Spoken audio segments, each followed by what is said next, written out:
Okay, we're there in 1 Timothy chapter number 5, and the verse I want us to begin with this morning is verse number 23. And before I get started, let me just sort of preface this with, this is actually, every time God's word is preached it's important, but some messages can maybe be more important than others. And if you've got a pen and paper, if you don't, then grab some. You might want to take some notes, because there's going to be some things you want to keep track of and maybe study out in your own time. But we're there in 1 Timothy chapter number 5. 1 Timothy chapter 5 and verse number 23. And it says, "Drink no longer water, but use a little wine for thy stomach's sake and thine often infirmities." Now this morning I want us to look at a hotly contested subject in the Bible. In case you couldn't figure it out from that verse that I've just read, the subject we're going to be looking at is alcohol. We're going to be looking at alcohol. Now, there are basically two positions that are held by Bible believers. One position is the moderation position, and the other position is the abstinence position. Now, everyone who's read the Bible, or even maybe people who just have common sense, who've never read the Bible, realise that drunkenness is wrong. Okay? The Bible says lots of bad things about drunkenness, and everyone, not just Christians, should know how much harm has been brought about by people under the influence of alcohol. I won't read through it all here, but here's just an example. If you just look up, dangers of alcohol, just look it up online, and this one of the first things showed up was this webmd.com, and it's got health risks of alcohol, 12 problems associated with chronic heavy drinking, and it goes through and lists them all, from anemia, cancer, to cardiovascular disease, to cirrhosis of the liver, to dementia, to depression, to seizures, to gout, to high blood pressure, to infectious disease, to nerve damage, and to pancreatitis. So, and it goes through and saying, does alcohol help with these, or does it promote these? This is what it leads to, okay? You say, but hang on, that's talking about chronic heavy drinking. And as I said, everyone's going to agree, drinking a lot of alcohol is going to cause all sorts of problems, and the world will tell you all about that, okay? But the fact is, there is a lot of harm that are brought about also, not just to your own body, but by people when they're under the influence of alcohol. I remember when I used to go down to the prison regularly. That was before they banned me. But I used to go down there regularly, and why did you get banned from prison? Well, because a lot of prisoners are actually really interested in what the Bible says. And so they'd read it and they'd ask questions about it.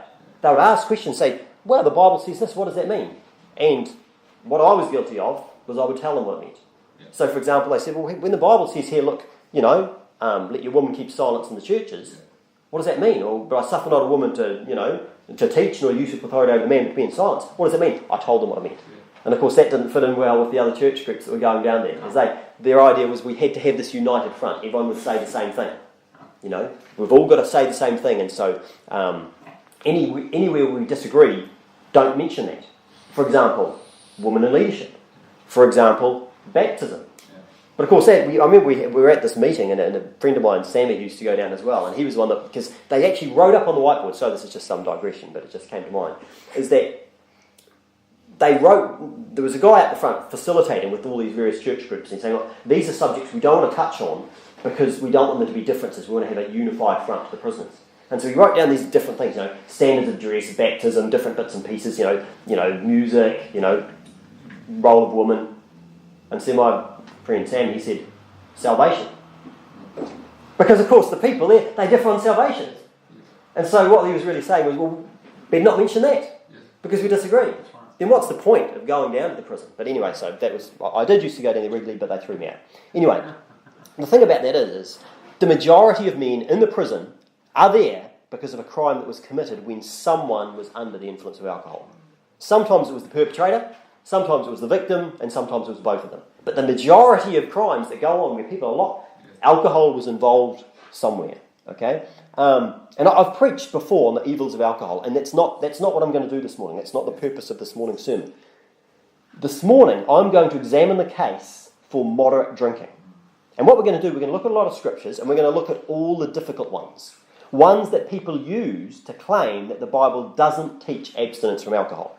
And I'm going to present all the arguments that I've heard to promote moderate drinking, as opposed to total abstinence. Things like, historically Christians have always drank in moderation. Well, the Bible never forbids drinking. Or there was no way to preserve grape juice, before the 1800s. The Bible only condemns drunkenness. Jesus made and drank alcoholic wine. Moderate amounts of alcohol are good for your health. Or such and such Bible verse proves that it's fine to drink alcohol. So right at the start, as I said, we need to realise that the subject of alcohol is an important one. I mean, even the Centers for Disease Control in the United States this is what it says about moderate drinking. There's not heavy drinking, this is what it says about moderate drinking. It says it is associated with a variety of short and long-term health risks, even at very low levels, such as 1 glass. That's what the CDC in the States says. They say about moderate drinking, 1 glass is associated with short-term and long-term health risks. In fact, they go on and say they have these dietary guidelines, and they say they do not recommend that individuals who do not drink alcohol start drinking for any reason. So according to them, if you don't drink alcohol, there's no reason to start drinking. Don't start. And they particularly talk about things like women who are or may be pregnant, people who are younger than 21, when your brain's still developing and so forth, people with various medical conditions, recovering alcoholics, people doing things that require skill, coordination, or alertness.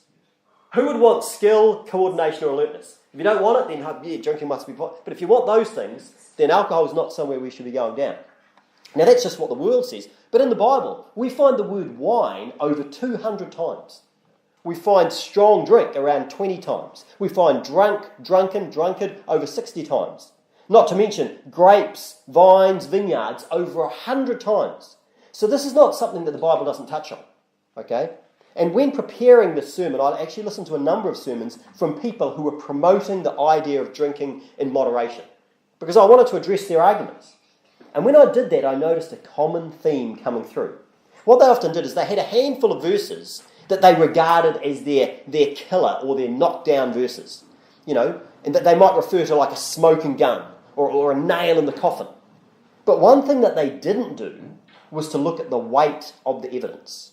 In other words, if you look at all the verses related to wine and strong drink in the Bible, and you divided them into positive mentions, negative mentions, and maybe some neutral mentions, and if you divided those, what would you end up with? I mean, it's kind of like with salvation. I mean, are you saved by faith without works, or are you saved by faith and works? Now, there are some verses that on the surface might appear to say, we've got to do works to be saved. And, reading James 2, some people get that sort of impression, okay? Or maybe you might think, we've got to be baptised in order to be saved. A quick reading of Acts chapter 2, you might come away with that impression. But the overwhelming majority of the verses make it clear that we're saved by faith, without works. By grace you're saved through faith, that not of yourselves, it's a gift of God, not of works, lest any man should boast. For God so loved the world, he gave his only begotten Son, that whosoever does what? Does a lot of work? No, believeth in him, should not perish, but have everlasting life. Romans chapter 3, verse 28. Therefore we conclude the man is justified by faith, without the deeds of the law. It's faith, and it's not works. Now, many people are honestly confused. That's true. They're simply ignorant of the truth. But we don't have to stay that way. And that's why Paul writes in 2 Timothy, he says, study to show thyself approved unto God, a workman that needeth not to be ashamed, rightly dividing the word of truth. That's great when it comes to salvation, but it's also when it comes to what the Bible says about drinking. So firstly, I'm going to cover every difficult verse that I've come across relating to wine in the Bible. And then I'm going to finish up by raising some difficulties that people promoting moderate drinking, they need to deal with. Okay, so let's start with there in 1 Timothy chapter 5, verse 23. And I've heard someone say that this is a smoking gun. This is just like, it's just clear cut. This is alcohol that's being talked about that. Well, if you believe that the word wine in the Bible always refers to alcohol, then fair enough, that's case closed. Drink no longer water, but use a little wine. The case for abstinence is gone, because Paul has told Timothy to drink wine. So if you believe that every time wine is mentioned in the Bible, it's alcoholic. But here's the question though, is that true? Is that true? Let's have a look. We're going to turn to a lot of scriptures, and I'll also just read some for the sake of time to make it quicker, but turn to Proverbs chapter number 3. Proverbs chapter number 3 and verse number 9. Proverbs chapter 3 and verse number 9. Proverbs chapter 3, verse number 9. The Bible reads, honour the Lord with thy substance, and with the first fruits of all thine increase, so shall thy barns be filled with plenty. And look at this, thy presses shall burst out with new wine. Now notice, what is coming out of the presses? Wine. Thy presses shall burst out with new wine. So the thing that comes out of the wine press, according to this, is wine. That's what's coming out. Okay? Deuteronomy chapter number 7, verse number 13. Deuteronomy chapter 7. Oh, don't bother turn this one, I'll just read it. Deuteronomy 7:13 says, and he will love thee and bless thee and multiply thee. And will also bless the fruit of thy womb and the fruit of thy land, thy corn and thy wine, and thine oil and thine increase of thy kine and the flocks of thy sheep in the land which he sware unto thy fathers to give thee. So, hey, look, there's all these blessings. It's a blessing, it's a blessing. And what's included in that? Wine. Wine is a blessing. No doubt about that. It's a blessing. Okay? You're there in Proverbs chapter 3. Look at Proverbs chapter number 9. Proverbs chapter number 9. Proverbs chapter number 9. Verse number 1 says, wisdom hath builded her house, she hath hewn out her 7 pillars, she hath killed her beasts, she hath mingled her wine, she hath also furnished her tables. Now notice, wisdom has got wine. She hath sent forth her maiden, she crieth upon the highest places of the city. Whoso is simple, let him turn in hither. As for him that wanteth understanding, she saith to him, come, eat of my bread, and drink of the wine which I have mingled. Forsake the foolish and live, and go on the way of understanding. So what's wisdom saying? Come on in and drink some wine and get understanding. Don't be simple. Isn't that what wisdom's saying? So clearly wine, it's a blessing, it's something that's going to give you understanding, it's clearly a good thing. Okay? Well, but then look at Proverbs chapter number 20. Proverbs chapter number 20, and verse number 1, Proverbs chapter 20, verse number 1, says, wine is a mocker, strong drink is raging, and whoso is deceived thereby is not wise. Now, whether, Solomon was a schizophrenic, I don't know. I mean, what's going on here? It's wisdom, it's going to give you understanding, but hang on, wine is a mocker. And so I need to control my annoyed, remember the wrath of man worketh not the righteousness of God. I've listened to these sermons, I'm a bit annoyed. People read this, and then they talk about, well, it's actually too much wine. That's the problem. But that's not what it said. It said wine is a mocker. Wine is a mocker, strong drink is raging, and whosoever is deceived thereby is not wise. Now turn if you would to Deuteronomy chapter number 32. Deuteronomy chapter number 32. Deuteronomy chapter number 32 and verse number 9. Deuteronomy chapter number 32 and verse number 9.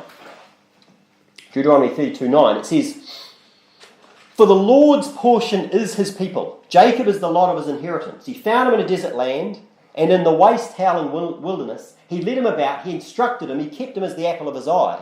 As an eagle stirreth up her nest, flutteth over her young, spreadeth abroad her wings, taketh them, beareth them on her wings. So the Lord alone did lead him, there was no strange God with him. So notice, just talking about, God's love for his people. And he's going to lead them, he's going to guide them.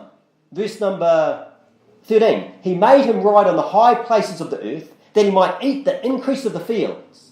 He made him to suck honey out of the rock, and oil out of the flinty rock, butter of kine, and milk of sheep, with fat of lambs, and rams with the breed of Bashan, and goats with the fat of kidneys of wheat. Thou didst drink the pure blood of the grape.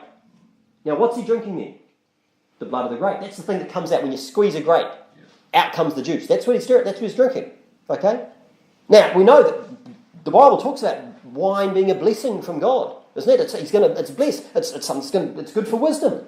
And here we see these things associated, things that God produces. Okay? But now, look down at verse number 28. Verse number 28, it says, for they are a nation void of counsel, neither is there any understanding in them. Oh, that they were wise, that they should understand this, that they should consider their latter end. How should one chase 1,000 and two put 10,000 to flight, except their rock had sold them and their Lord had shut them up? For their rock is not as our rock, even our enemies themselves being judges. For their vine is of the vine of Sodom and of the fields of Gomorrah. Their grapes are grapes of gall, their clusters are bitter. Their wine is the poison of dragons and the cruel venom of asps. Now, does this sound like the same thing as the pure blood of the grape that was spoken of before? This is something different. In fact, when you see that, the venom of poison of dragons, venom of asps, that kind of reminds us. Venom, what's venom? It's poison. Poison of dragons, venom of asps. I mean, you've probably heard the word intoxicate. When people drink alcohol, they get intoxicated. Why? Because alcohol is toxic. It is a poison. Proverbs, I should have told you to keep your finger in Proverbs. Proverbs chapter 23, Proverbs chapter number 23 and verse number 31, Proverbs chapter 23 verse 31 says, "Look not thou upon the wine when it is red, when it giveth his colour in the cup, when it moveth itself aright. At the last it biteth like a serpent and stingeth like an adder." Does that remind you of Deuteronomy 32? It does. It biteth like a serpent, it stingeth like an adder. It's toxic. Now, here's the thing. It says, at the last, this is what it does. It bites like a serpent.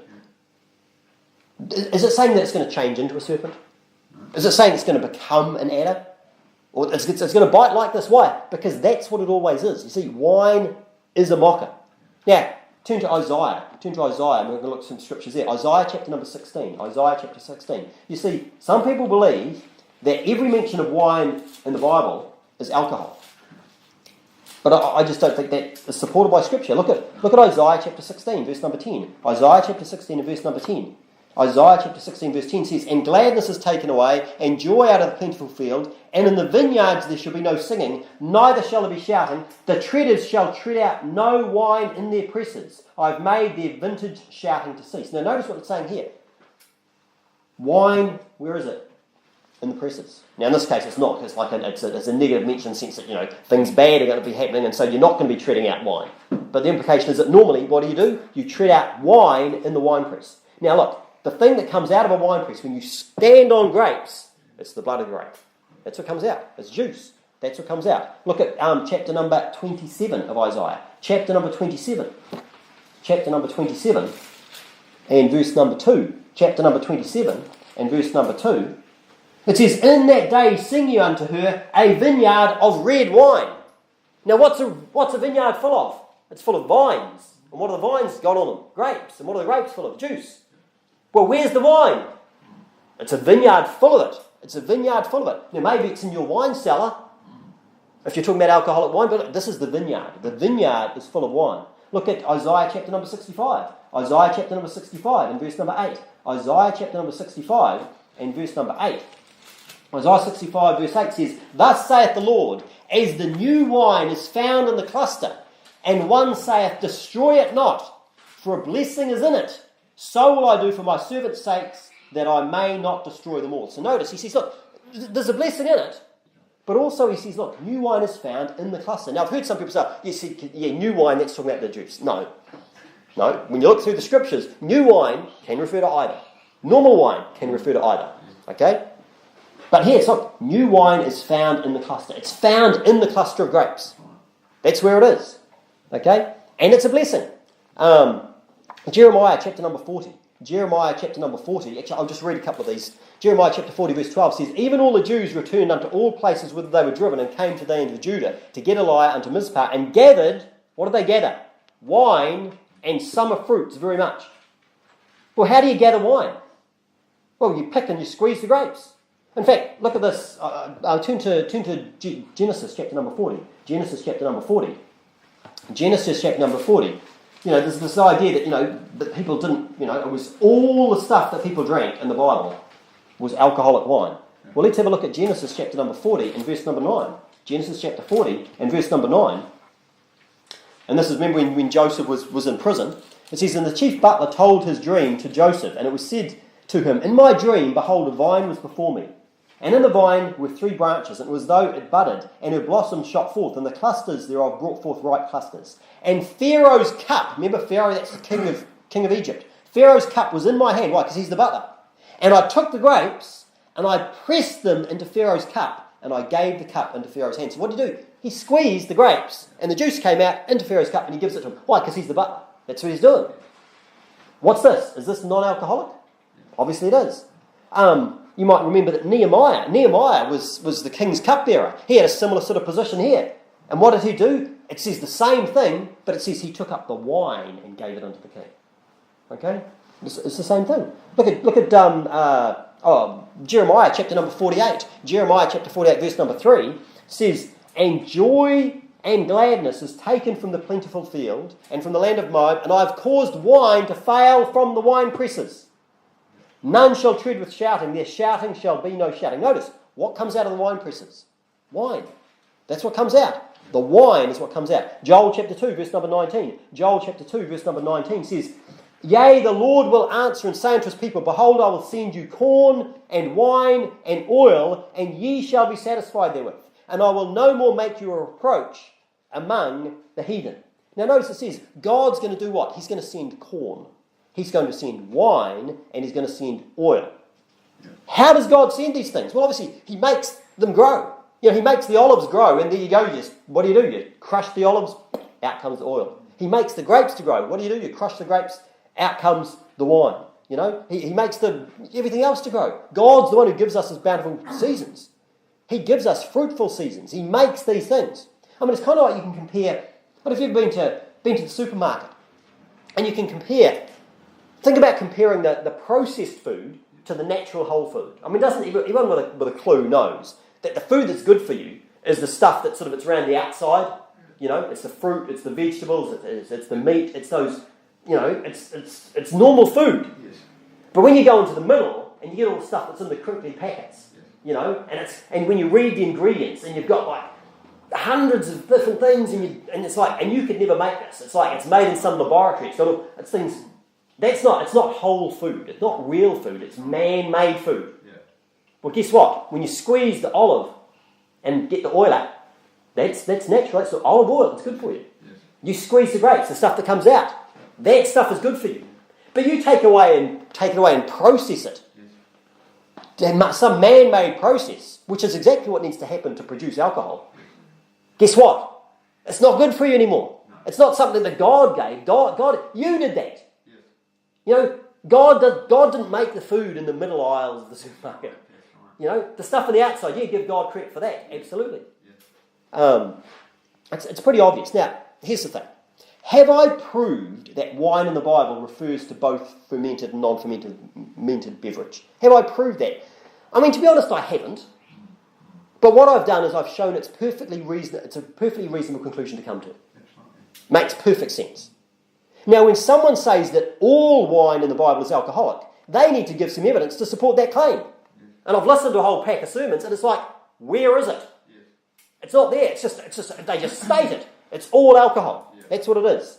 I've heard people say that words like this. In Bible times, there was no such thing as grape juice. Maybe we better tell Pharaoh that. Freshly crushed grapes have natural yeast, so fermentation starts immediately. They couldn't preserve juice without fermenting it. Well, that's just simply false. Yeah. It's just simply false. There are lots of historical records of people preserving fruit juice. Okay? I'm not going to quote any to you now, but honestly, go and look it up for yourself. Yeah. There's heaps and heaps of sources of it. Common sense also tells us that there would have been a demand for grape juice to be preserved unfermented. Why? Well, for starters, some people prefer the taste. Some people prefer the taste of grape juice rather than alcohol. Yeah. I'm one of those people. Okay? A lot of people do. In fact, pretty much every child would prefer that. Okay? But also, how about this? Some people prefer to keep their judgment unimpaired while drinking. Wouldn't that make sense? So people want, for the taste, they want it to not have their minds messed about with. So wouldn't there be a demand for it? And guess what? If there's a demand, someone's going to supply it. People are going to figure out how to do it. Okay? So how do they do it? Well, obviously, the most simple way is, hey, look, you squeeze it and you drink it straight away. Okay, but obviously that's only going to work at certain times of year when you've got grapes around. Okay, but then the second thing you can do is you can just preserve it. You can preserve it as a concentrated syrup. Sometimes it's called must. There's various other names it's used, goes under. Water could later be added and mixed to this concentrate to form drinkable wine. Okay, how do you produce a concentrated syrup? Well, you boil it up. And of course the thing is when you do that, what does that do? It actually prevents fermentation. Okay, and there's a whole pile of records from people saying this is what happens when you do this to wine. This is what goes. And we're talking, thousands of years ago. People knew about it. You say, but hey, well, what about the Bible though? Well, look at 1 Samuel chapter number 25. 1 Samuel chapter number 25, and you find evidence of this in the Bible. 1 Samuel chapter number 25 and verse number 18. 1 Samuel chapter 25 and verse number 18. 1 Samuel 25 and verse number 18. It says. Then Abigail made haste, and took 200 loaves, and 2 bottles of wine, and 5 sheep ready dressed, and 5 measures of parched corn, and 100 clusters of raisins, and 200 cakes of figs, and laid them on asses. So notice Abigail, and this is obviously when she's going out, David's going to come, he's going to come and fight against him because Nabal wasn't going to Nabal wasn't going to share anything. They'd been looking after his livestock and so forth, and so David got angry and was going to come and kill him. And so Abigail, Nabal's wife, comes and brings all this food for them. But notice the quantities. 200 loaves. 5 sheep. There's plenty of meat on 5 sheep. 5 measures of parched corn, 100 clusters of raisins, 200 cakes of figs, and lay them on asses. But notice also 2 bottles of wine. How does that match up? You've got hundreds of this, hundreds of that, and a couple of bottles of wine. And understand, David, he had hundreds of men. It talks about that back in chapter 22. Yeah, I think he started out with 400 men. Yeah. You can take a couple of bottles of wine. 400 people. Is that going to work out? It's not. But of course, if what you've got is concentrate, that you take it to them and then you add water, then that does make sense. That makes sense. Okay? And the thing about, because we still have that today. See that's actually, it says real McCoy, that fruit juice there, but if you look at it, it actually says it's actually reconstituted. Okay? Why is it reconstituted? Because it's easiest to, concentrate it, less volume, less weight, transport it, and then add water. Now, it's not as high quality, but it still tastes pretty good. Still tastes pretty good, okay? And that's why people still do that to this day, You juice it, you get it from your concentrate. It's not the only place it talks about it, also in 2 Samuel chapter number 16. 2 Samuel chapter number 16. 2 Samuel chapter number 16. Verse number 1 says, And when David was a little past the top of the hill, behold, Ziba, the servant of Mephibosheth, met him with a couple of asses saddled, and upon them 200 loaves of bread, sounds familiar, and 100 bunches of raisins, and 100 summer fruits, and a bottle of wine. And so people say, but that's just because the wine was only for certain people. Look, and the king said unto Ziba, What meanest thou by these? And Ziba said, The asses be for the king's household to ride on, and the bread and the summer fruit for the young men to eat, and the wine that such as be faint in the wilderness may drink. So it was only a few people who were faint, they need the wine. But look, if someone's faint in the wilderness, you're going to give them booze? Is that going to help them? What's going to happen to them? But also the thing is, if you're not in a great state physically, it's going to hit you hard. But anyway. So yes, it was possible in Bible times to preserve juice without fermenting it. You can keep it airtight. If you keep it airtight, you've got to have oxygen. Fermentation does not happen if you don't have oxygen. One way they did that is they'd store juice in skins or jars and store it underwater. Keeping it cold also hinders fermentation. I remember I had a brother who used to make his wine. What did he do? He had it in the hot water cupboard. Yeah. That's where he kept it because it needs heat. Yeah. If it's too cold, it doesn't happen. Yeah. Fresh juice, they'd put it in casks, they'd put it under cold flowing water all winter. Over time, what would happen, the yeast would settle to the bottom of the cask. Yeah. The unfermented juice gets poured off the top, and you've now got this yeast-free wine. It would keep for quite a while without fermenting. And there's other filtering methods and stuff that people talk about, okay, that serve to delay fermentation. Now, let's look at some of these difficult verses. I said we're going to go through them. So 1 Timothy chapter 5, verse 23. 1 Timothy chapter 5 and verse 23 where we started. 1 Timothy chapter 5 and verse 23. It says, Drink no longer water, but use a little wine for thy stomach's sake and thine often infirmities.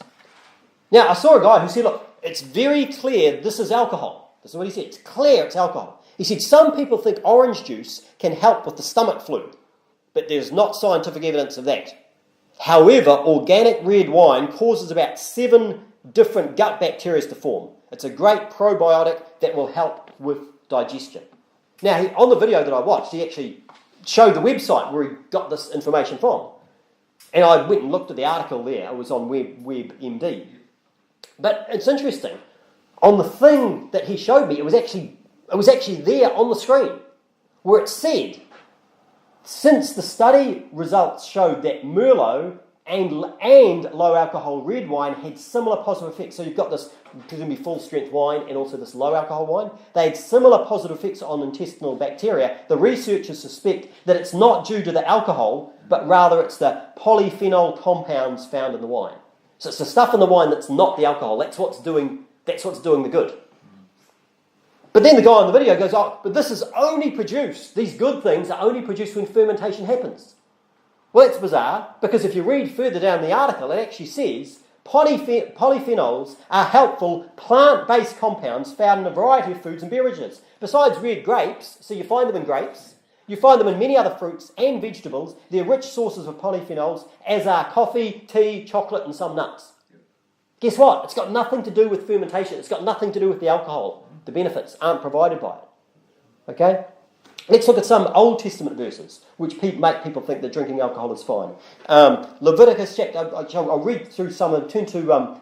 Turn to Deuteronomy 14, Turn to Deuteronomy 14, and I'll read from you Leviticus 23:13. Leviticus 23:13 says, "And the meat offering thereof shall be 2/10 deals of fine flour mingled with oil, an offering made by fire unto the Lord for a sweet savour, and the drink offering thereof shall be of wine, the fourth part of an hin." Now, once again, this is only significant. If you think wine always means alcohol, yeah, well, sure enough. But if it can mean both, well, it's not a problem, having a hin of wine. Numbers 28:7, "And the drink offering thereof shall be the fourth part of an hin for the one lamb. In the holy place shalt thou cause the strong wine to be poured unto the Lord for drink offering." Now look, strong wine. Case closed. That must be alcohol. Well, strong just means that it's strong. Now it could mean, hey, it's strong in terms of a lot of alcohol in it. But it could also, strong in terms of, because if people, boiled the wine down into the syrupy stuff and then added water to get it to wine, wouldn't it be a tendency, how about this, what could you do if you were giving it for an offering? Because obviously this is valuable stuff. Yes. You've grown the stuff, you've treated it out, it's valuable. What could you do? You could add more water, couldn't you? You could water it down a whole pile, so it's like really weak. Yes. And I'll offer that, why? Because it's not going to cost me much. Instead of offering, what does it say? Strong wine. It's saying, make sure it's the real deal. Yes. It's not some watered down thing. Okay? I mean, it's kind of like the same thing how where God says about when you're offering an animal. It's supposed to be something that costs you. Like, you don't offer God your maimed animal. It's about giving God your best. You're there in Deuteronomy chapter number 14. Deuteronomy 14 verse 25 says, "Then shalt thou turn it into money, and bind up the money in thine hand, and shalt go into the place which the Lord thy God shall choose, and thou shalt bestow that money for whatsoever thy soul lusteth after, for oxen, or for sheep, or for wine, or for strong drink, or for whatsoever thy soul desireth, and thou shalt eat there before the Lord thy God, and thou shalt rejoice, thou and thine household." Well, look, is this case closed? Is this very clearly alcohol? Now, it's true, when you look in the Bible, look up all the references to strong drink. Strong drink does seem to be used in very negative verses throughout the Bible. That's true. But does that mean that it's always alcohol? I mean, strong drink just means a drink that is strong. It could be alcoholic in content, but it could also be in taste, just like syrupy wine. You see, the same words can mean different things, just like the word wine itself. I mean, the title of the sermon this morning is Social Drinking Debunked. Social drinking debunked. Now, what does the word drinking refer to in that sentence? Well, this is referring to, obviously, drinking alcohol. That's what I'm talking about.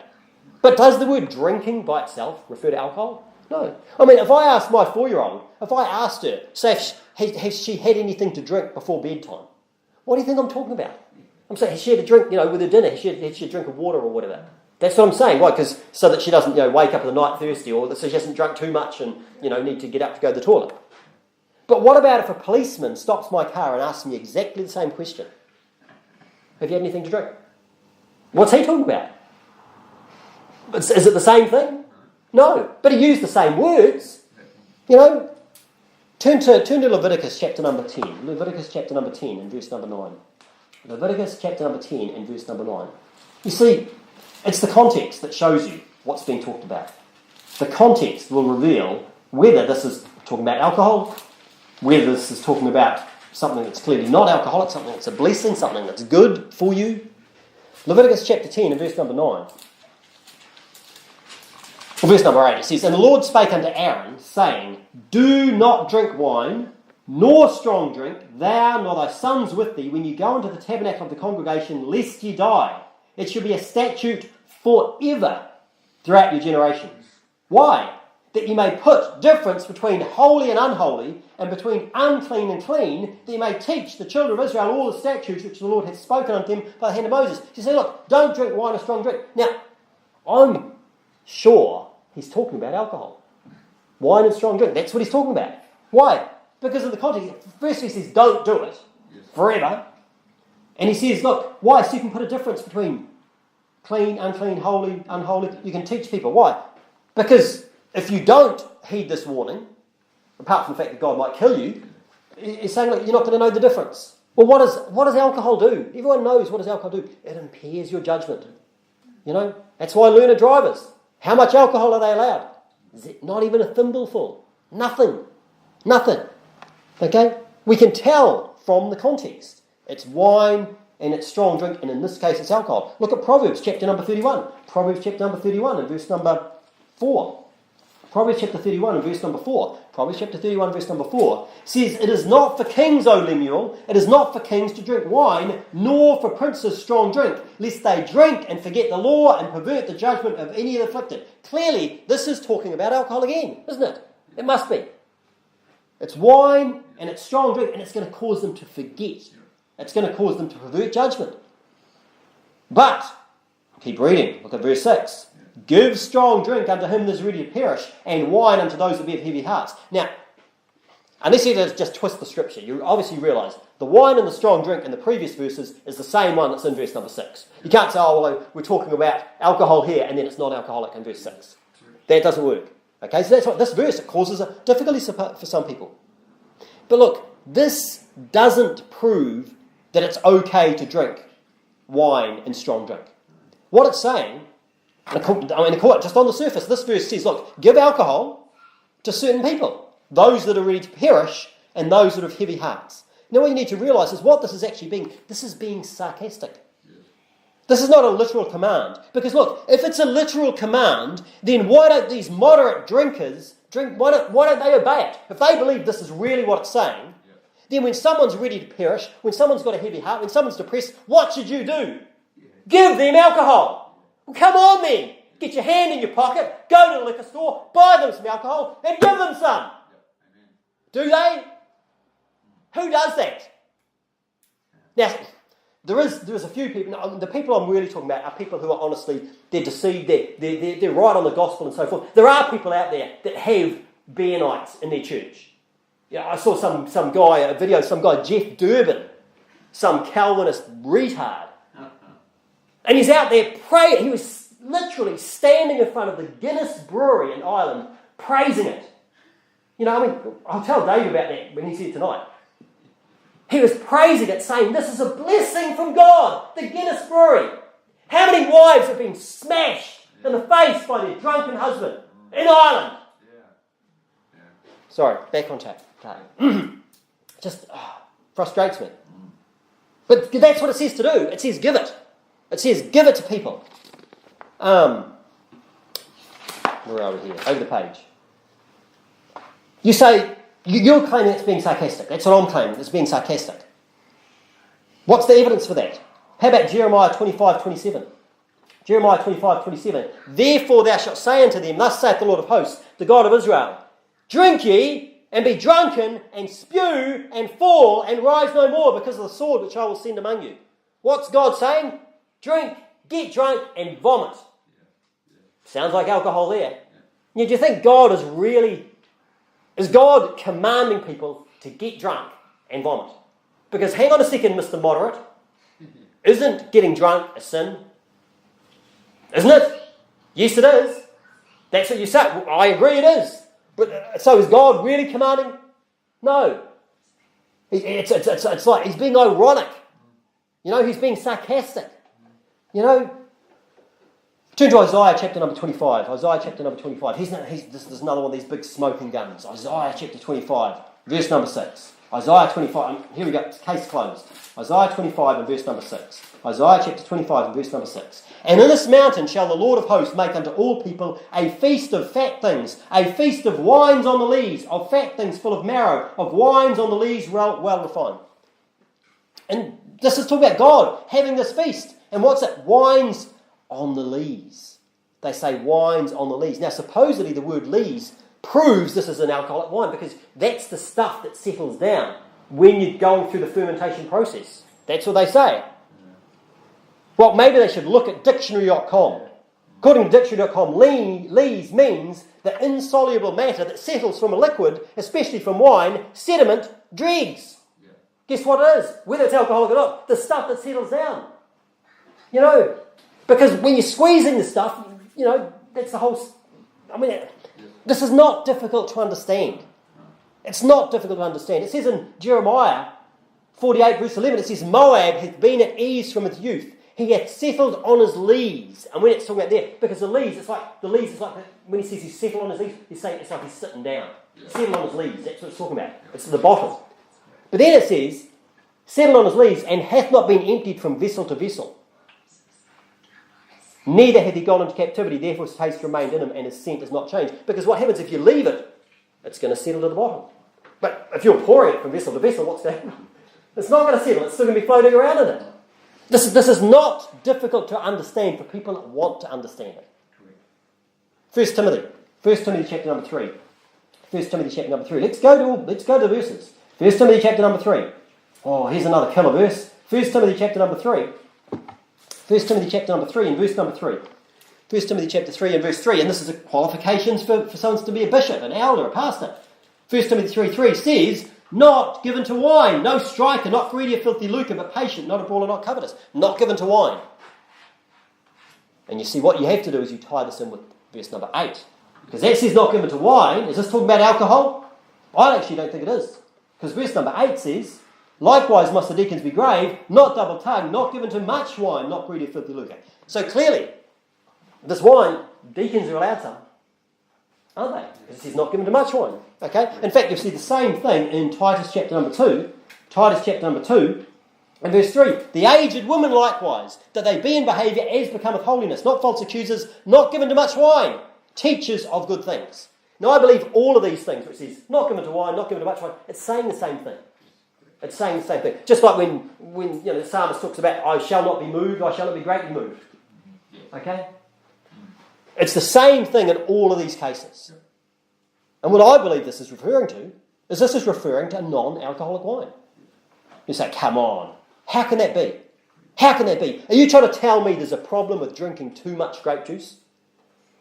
Well, whether you believe that this is alcohol or fruit juice that the elders and, that's being referred to here, there's no doubt that the elders and deacons in particular, they would have access to a lot of it. And why is that? Because they'd be administering the Lord's Supper. I mean, there are many churches do it on a very regular basis, weekly, And if you've got all those people, and the Lord's Supper involves what?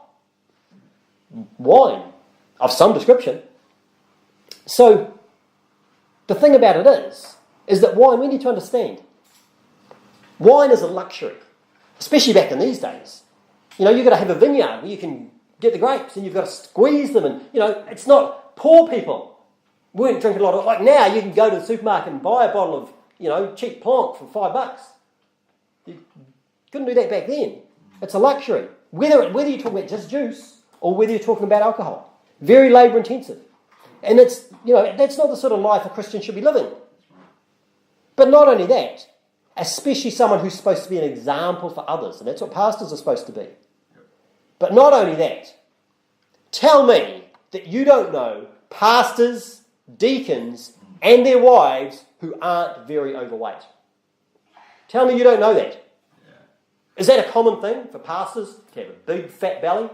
For deacons to have a big fat belly? For their wives to be pretty large? Yeah. How did they get that way? How do they get that way? A big factor is what they drink. Now most of them, let's be honest, most of them they're not drinking grape juice. Or orange juice for that matter. What are they drinking? Coke or some other sugary type drink. I mean, I know a pastor's wife who's very big. She loves her Coke. She does. She loves her Coke. She could do with heeding the warning not to be given too much wine. Apart from all the extra calories, it actually flips a metabolic switch which makes you store fat and makes you hungrier. That's just a fact. Sometimes there's times when I need to eat more. Do you know what I do? I get something sweet. You get some, if you just have a soft drink or something, that will actually make you hungrier when you couldn't eat before. Okay? Now some people might say, no, you're wrong. You're wrong. They definitely had alcoholic wine for the Lord's Supper because 1 Corinthians chapter number 11. Okay, let's go there. 1 Corinthians chapter number 11. Oh, this one would be funny if it wasn't so sad. 1 Corinthians chapter number 11. 1 Corinthians chapter number 11 and verse 20.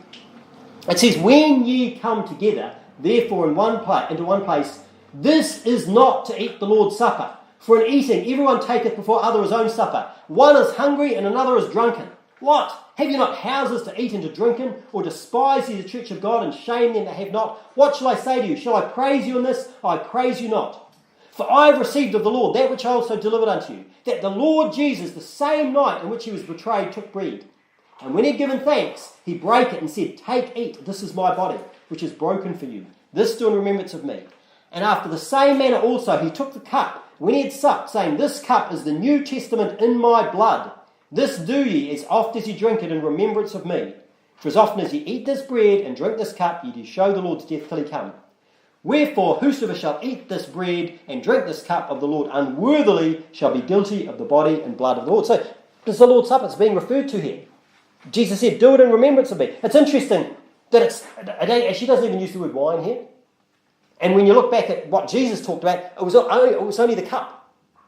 In fact, the only thing it actually says, he says the fruit of the vine. That's what Jesus says. He doesn't actually refer to wine at all. Okay? But I don't, that's just by the by. But people say, but look, it must have been alcohol because they got drunk. Must have been. Verse number 21. For in eating everyone taketh before other his own supper. One is hungry and another is drunken. It must have been alcohol because they got drunk. Well, here's the thing. Drunken is actually past tense for drinking. That's what drunken is. Don't believe me? Turn to Luke chapter number 17. Luke chapter number 17. You see, I believe the King James Bible. I believe it's the Word of God. Yeah. Luke chapter 17 in verse number 7. Luke 17:7 says, But which of you, having a servant ploughing or feeding cattle, will say unto him by and by when he's come from the field, Go and sit down to meat, and will not rather say unto him, Make ready wherewith I may sup, and gird thyself, and serve me till I have eaten and drunken, and afterward thou shalt eat and drink. Eaten and drunken, eat and drink. That's what it is. Turn to Lamentations chapter number 5. Lamentations chapter number 5, verse number 4. Lamentations chapter 5 and verse number 4 says, We have drunken our water for money. Our wood is sold unto us. It's past tense. Now, it's true also that it also conveys the idea of being filled. You're there in Lamentations 5. Look at Lamentations chapter 3. Lamentations chapter 3 and verse 15 says, and this is one of the sort of parallel verses, He hath filled me with bitterness, He hath made me drunken with wormwood. So being the bitterness and the wormwood go together, and the filled and the drunken go together. Why? Because it's when you're drunk, you're filled, you're full with something. Yeah. And so that's what Paul is talking about here. And that's why he says, one is hungry and the other is drunken. One's gone without and one's had too much. They're full. Now, there are people who claim that having one sip of alcohol makes you drunk. I think that's a pretty silly thing to say. And it's, people, they're their own worst enemies by saying things that the Bible doesn't say. Yeah. Okay? But it's also silly to say that the Corinthians were intoxicated at church. That's a silly thing to say too. Why? Because what does Paul tell them to do? Have you not houses to eat and to drink in? That's what he's saying. So supposedly these guys were drunk at church, and what does Paul say? Oh, do that at home. Have you got houses to do that in? I mean, if they were drunk, what would he have done? Now, let me just scratch my head. Let me think about this. We're in 1 Corinthians chapter number 11. Let me go back. Chapter 5 of 1 Corinthians. Isn't this 1 Corinthians chapter 5? Isn't this where we turn to show that what's supposed to happen to a drunkard? What's supposed to happen to them? Thrown out of church. What would Paul have really done if these guys were all drunk? Thrown them out. I mean, it's mind-blowing to think, how can people honestly believe that? That's what was going on in the Corinthian church. The same one where he said, yep, if someone's drunk, throw them out. But they're all drunk. They're all liquored up at church. It's just crazy. Okay, Luke chapter number 5. Luke chapter number 5. Luke chapter number 5. There's not too many more. Luke chapter number 5. Well, actually, take that back. There's probably others that people will use. Because if someone wants to drink, they'll use anything. Luke chapter number 5, verse number 37. Luke chapter 5, verse number 37. It says that he spake also... verse number 37. We'll start verse 36 because it's the start of the parable. And he spake also a parable unto them. No man putteth a piece of new garment upon an old, if otherwise then both the new maketh a rent, and the piece that was taken out of the new agreeth not with the old. And no man putteth new wine into old bottles, else the new wine will burst the bottles and be spilled, and the bottles shall perish. But new wine must be put into new bottles, and both are preserved. No man also, having drunk old wine, straightway desireth new, for he saith the old is better. Now, one of the things this could be talking about, and this is not the only explanation, is the expansion of bottles due to fermentation. Yeah, that could be an explanation, you know. And I heard a guy say, well, hey, this is true about alcoholic wine, not juice. And especially, certainly the last one, no man also having drunk old wine straightway desireth new, for he saith the old is better. Now, is it a fact that do people prefer old wine versus new wine? When it comes to alcoholic wine, it's true they do. If you go and buy a $5 bottle of Plonk, it's not going to be old. But if you were to spend $100, $200 or more dollars on a bottle of wine, what do you know about it? It's going to be old, it's going to be aged. Now, personally, I think new alcoholic wine and old alcoholic wine, they all taste like garbage. Yeah. They taste horrible. Yeah. But, according to the connoisseurs, the people who are into that thing, they will say, yes, that's why they have wine tasting and all that sort of stuff. Okay? That's why it costs more. But how is this an endorsement of drinking? Because Jesus points out that most people, and the fact is, just like most people today drink, guess what? Most people in Jesus' day would have drunk alcohol.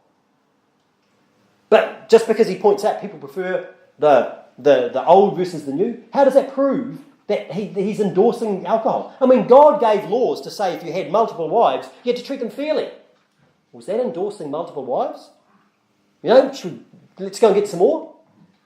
You know, when Jesus talked about the unjust steward in Luke 16, was he endorsing stealing from your boss? No.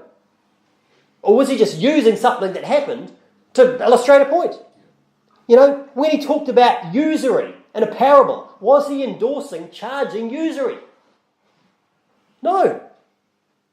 But you see, if someone wants to charge usury, if someone wants to steal from their boss, if someone wants to have multiple wives, if someone wants to drink alcohol, they'll use that as an excuse.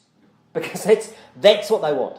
Now, the last major passage you look at is John chapter number 2. It's not the last final scripture, but it's the last major one we look at. Is John chapter number 2. John chapter number 2. And here we go. Jesus turning the water into wine. John chapter 2, verse 1 says, "In the third day there was a marriage in Cana of Galilee, and the mother of Jesus was there. And both Jesus was called and his disciples to the marriage. And when they wanted wine, the mother of Jesus saith unto him, They have no wine. Jesus saith unto the woman, What have I to do with thee? Mine hour is not yet come. His mother saith unto the servants, Whatsoever he saith unto you, do it. And there were set there 6 water pots of stone, after the manner of the purifying of the Jews, containing 2 or 3 firkins apiece." So understand, these are big vessels. These are not small. Jesus saith unto them, Fill the water pots with water, and they filled them up to the brim. And he saith unto them, Draw out now, and bear unto the governor of the feast, and they bear it. When the ruler of the feast had tasted the water that was made wine, and knew not whence it was, but the servants which drew the water knew, the governor of the feast called the bridegroom, and saith unto him, Every man at the beginning doth set forth good wine, and when men are well drunk, then that which is worse, but thou hast kept the good until now. This beginning of miracles did Jesus in Cana of Galilee, and manifested forth his glory, and his disciples believed on him. So here we go, Jesus, he turns the water into wine. Is this case closed? I mean, does it say he actually manifested forth his glory? Let's just think about this. You see, most people agree that they drank all of the wine at the wedding. That's what had happened. They drank all the wine already before Jesus performed the miracle. That's why they wanted wine, because they drank it all. Most people think that it was alcoholic wine that they ran out of. You know, it could be either way, but no. But I don't have a problem with that.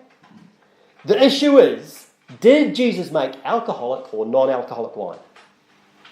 Now, the amount that was held in these vessels, looking it up, you're talking around about 600 litres seems to be the sort of fairly standard amount. I mean, because these are things, stone things that you use for washing in.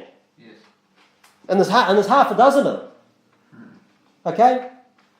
So, just to translate it into your language, this is probably not your language, this is actually my language, because there's probably none of you guys are drunkards or have been.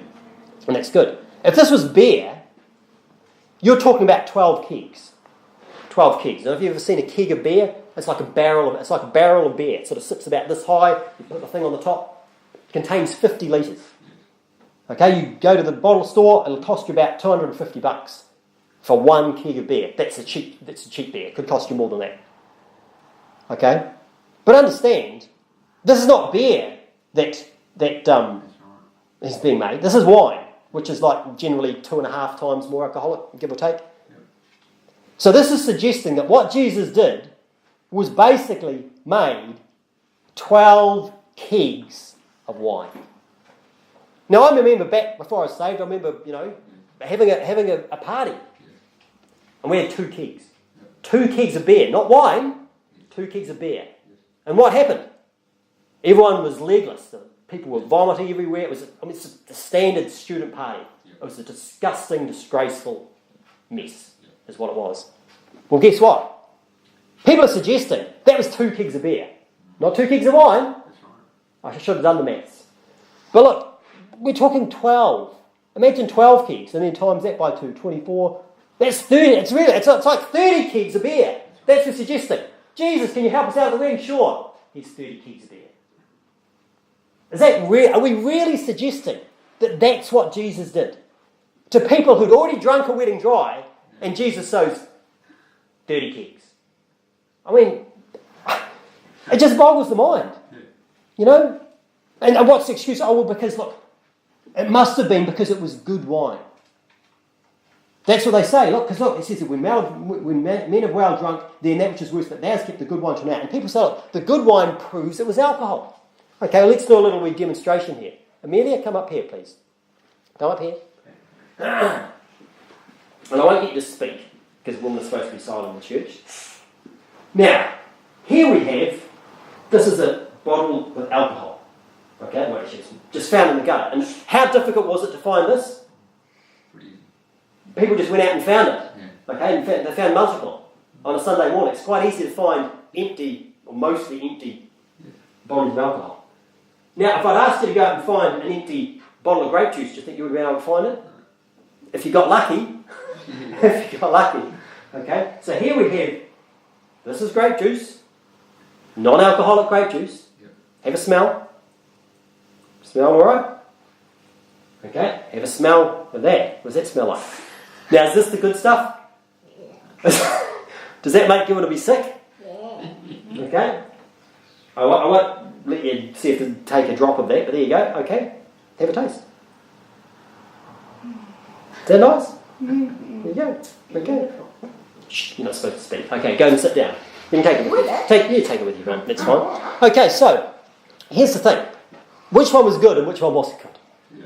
Yeah. That's not too tricky to figure out, is it? It's not too tricky to figure out. And yet, supposedly, Jesus made alcohol. I mean, do you think, would I have brought my 9-year-old up here and given her alcoholic wine to drink? Would I have done that?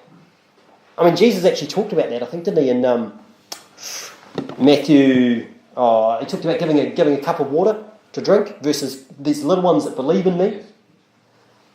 The title of the sermon is Social Drinking Debunked. Now, hopefully I've covered all the verses people wonder about. If not, please let me know.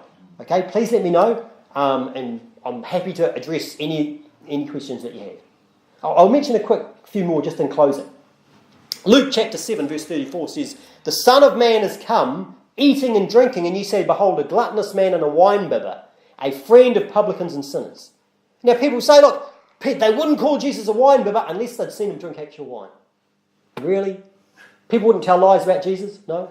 And the fact is, drinking grape juice and drinking wine, does it look the same? It does.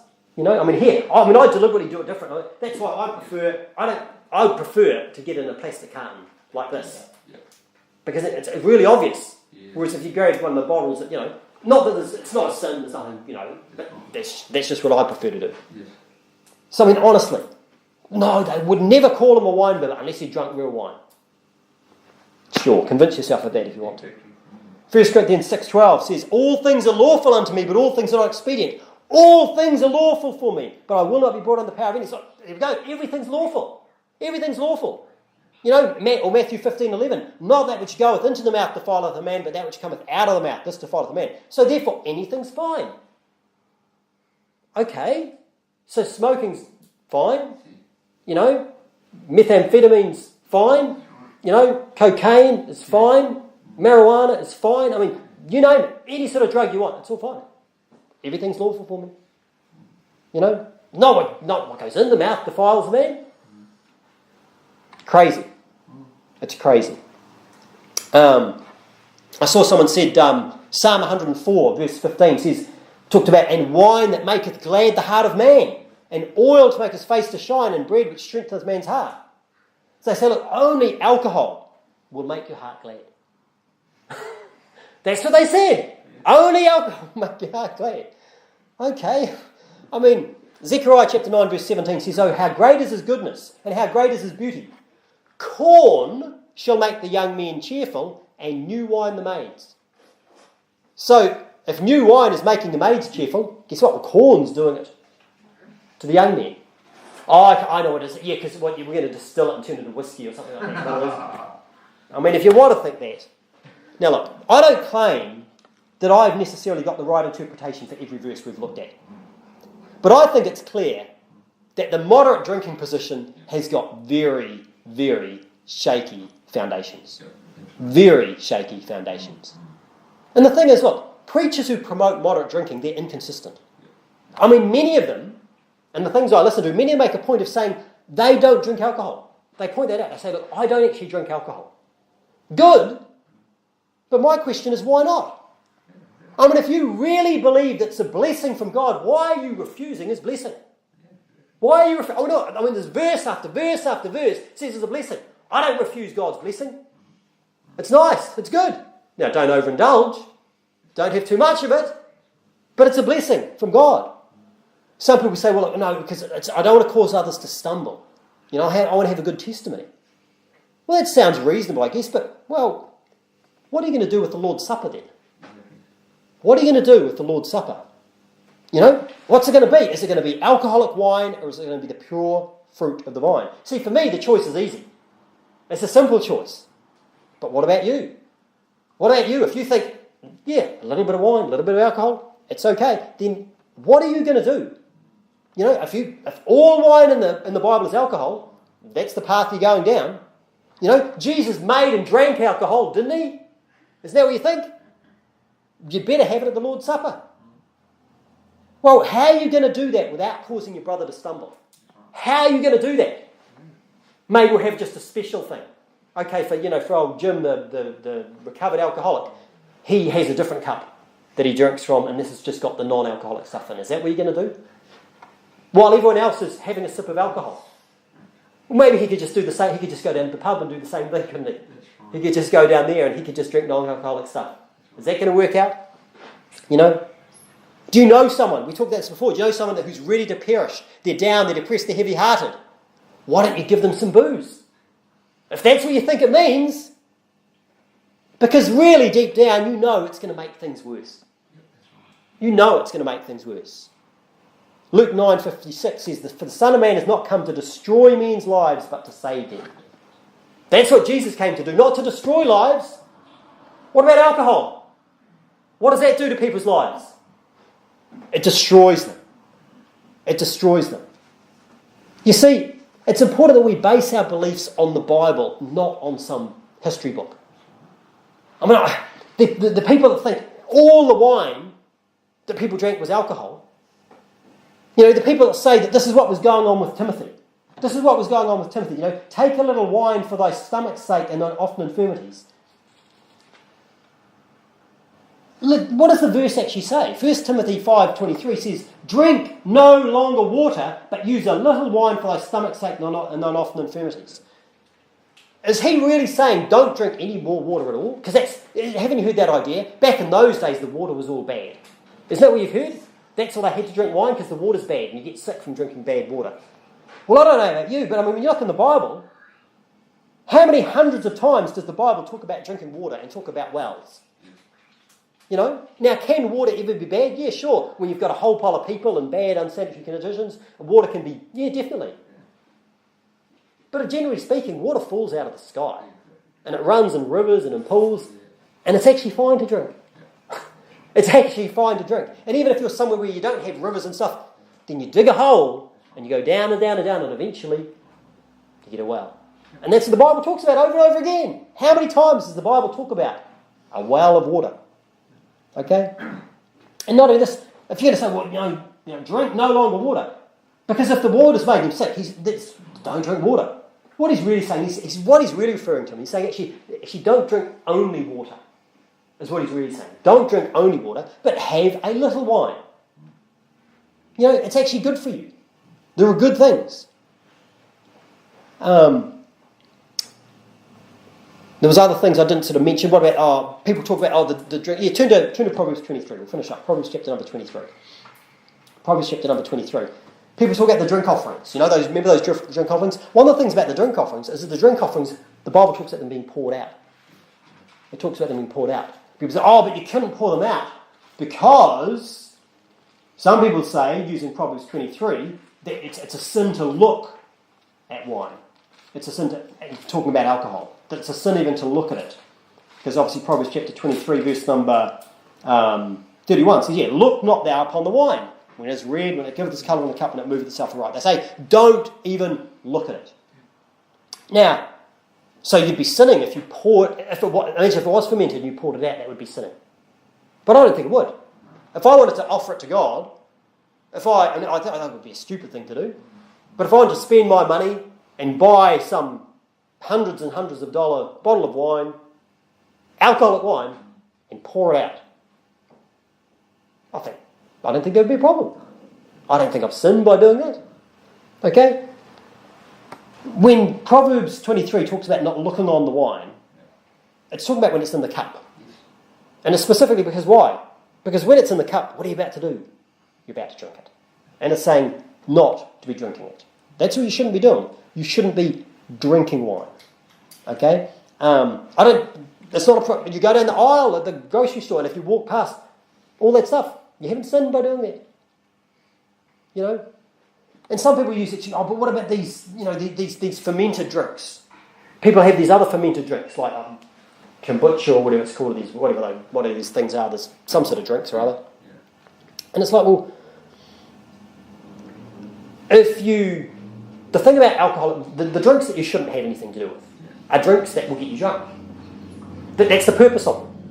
Now, there are drinks that do contain alcohol. I mean, how about this? How about a glass of orange juice you just leave on the bench for half an hour?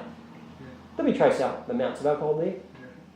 But you're never going to get drunk from that. You're never going to get drunk from that. You're not going to get drunk from drinking these, things with minuscule. It's not that the substance itself. But alcoholic drinks, a drink that's what it's for. That's the purpose of it. It's like, no. It's a foolish thing to do. It's a foolish thing to suggest. It's a foolish thing to give to people. I wouldn't want to be in the shoes of these pastors who have the Lord's Supper and are giving people alcohol. I went to a church once and it was like they had the Lord's Supper every week. And they're giving people alcohol. So my daughter, 9 years old, she's saved, takes part in the Lord's Supper. Am I going to give her booze? Honestly, it's a crazy thing. It's a crazy thing. We sang before the service, Jesus, Saviour, pilot me. You want to be guided by Jesus? Or you want to be guided by alcohol? You see, the Bible says that wine is a mocker. That's talking about alcohol. Moderate drinking, it's got no place in the Christian life. The average non-Christian thinks that. The average non-Christian thinks that Christians shouldn't drink. That's what they think. It's not going to help people's lives. It's going to destroy them. My experience in alcohol, the worst things that I've ever done in my life, I did under the influence of alcohol. Don't have anything to do with it. It's not something that you want to mess with. It's dangerous. And that's what it talks about in Proverbs 23. And it's not just saying, it's someone who has too much. But the fact is that I believe that I'm quite fortunate in the sense that, for me, I don't think that alcohol is a problem, in the sense that it's not something that I'm in danger of. Although the Bible says, let him that thinketh he standeth take heed lest he fall. But personally, I think it was probably 15 years ago was the last time I had any alcohol. 15 years ago. And that was after I was saved. That I was encouraged to have a glass of wine. I don't think I even finished it. Why? Because I don't like the taste of wine. It tastes like something that, comes out when you go to the toilet. It's horrible stuff. And it was probably maybe 10 years before that since I drank anything at all. I stopped drinking even before I became a Christian. It just didn't have that hold on me. Now, maybe I'm quite lucky, because I don't like the taste of alcohol. But some people aren't that lucky. Some people do like the taste of it. Some people love the taste of it. And once they've had it, they want to go back and they want to have some more. And they want to have some more. And that's the nature of it. It's addictive. Some people, would you want to be responsible for giving something to someone that's going to cause them to become addicted and to become a drunk, to become a derelict? Would you want that? Would you want that responsibility? Jesus said in Matthew chapter number 5, he says, think not I'm not come to destroy the law of the prophets, I'm not come to destroy but to fulfill. And then he goes on and he says, whosoever therefore shall break one of these least commandments and teach men so shall be called the least in the kingdom of heaven. But whosoever shall do and teach them, the same shall be called great in the kingdom of heaven. Are you 100% sure, moderate drinker, that alcohol is okay? 100% sure. I think if you're 100% sure, you'd be drinking it. If you're 100% sure, you'd be giving it to people.